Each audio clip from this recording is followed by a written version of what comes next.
আলহামদুলিল্লাহ, বছর ঘুরে আবার পবিত্র মাহে রমজান এলো। আগামীকালকে থেকে পবিত্র মাহে রমজানের শুরু। আর আমরা সবাই চেষ্টা করি রমজানের আগে কিছু কাজ গুছিয়ে রাখার, যেন রমজানে একটু মনোযোগ দিয়ে আল্লাহর ইবাদত করতে পারে। আসসালামু আলাইকুম এভরিওয়ান, কেমন আছেন সবাই?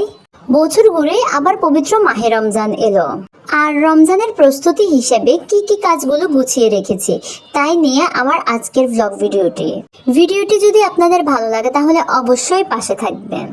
আর আপনারা কে কোথা থেকে আমার এই ভিডিওটি দেখছেন কমেন্টে কিন্তু অবশ্যই জানাবেন।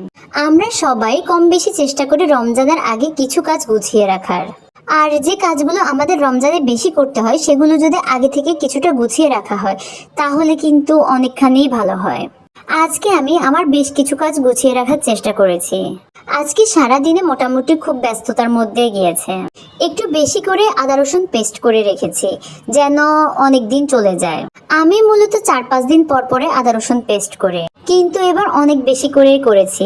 1 কেজি রসুন নিয়েছি, তার সাথে আধা কেজি আদা নিয়েছি। আর রমজানে কিন্তু আদা রসুন অনেক বেশিই লাগে।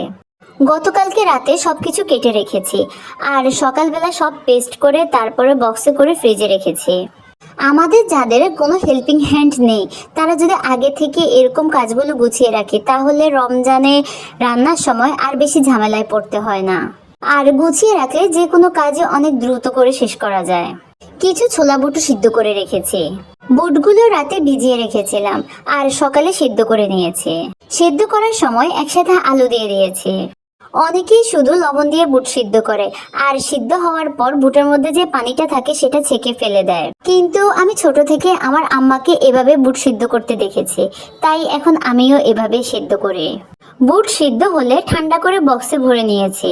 আর বুটের সাথে যে আলু দিয়েছি সেগুলোকে ভর্তা করে ভাগ করে দুটো বক্সে রেখে দিয়েছি। বক্সে আলু রাখার পর মনে হচ্ছে আলুর পরিমাণটা একটু বেশি হয়ে গেছে, তাই বাড়তি আলুটুকু দিয়ে কয়েকটা আলুর চপ বানিয়ে নিয়েছি। আসলে এই কাজগুলো করার ফলে যে কতটা কাজ এগিয়ে গেছে সেটা ইনশাল্লাহ কালকে বুঝতে পারবো। রোজা রেখে এত কিছু করতে ইচ্ছে করে না, কিন্তু কি আর করা, বউ হয়ে যেহেতু এসেছি কাজ তো করা লাগবেই। কিছু শুকনা মরিচও ভেজে নিয়েছি চিলি ফ্লেক্স করার জন্য। রমজানে বিভিন্ন রকমের ইফতারি তৈরিতে এই চিলি ফ্লেক্সটাও অনেক দরকার, তাই কিছুটা বানিয়ে রেখেছি। কিছু মশলাও তৈরি করে রেখেছি। এই মশলা দিয়ে যে কোনো মাংস রান্না করলে অনেক বেশি মজা হয়। চুলার আগুন লো ফ্লেমে রেখে মুচমুচে করে ভেজে ঠান্ডা হলে ব্লেন্ডার করে নিলে মশলা রেডি। আপনারা যদি বলেন তাহলে আমি মশলা তৈরির আলাদা একটা ভিডিও আপনাদের সাথে শেয়ার করতে পারি। আর এই তো আমার রমজানের প্রস্তুতি হিসেবে কাজগুলো করা শেষ।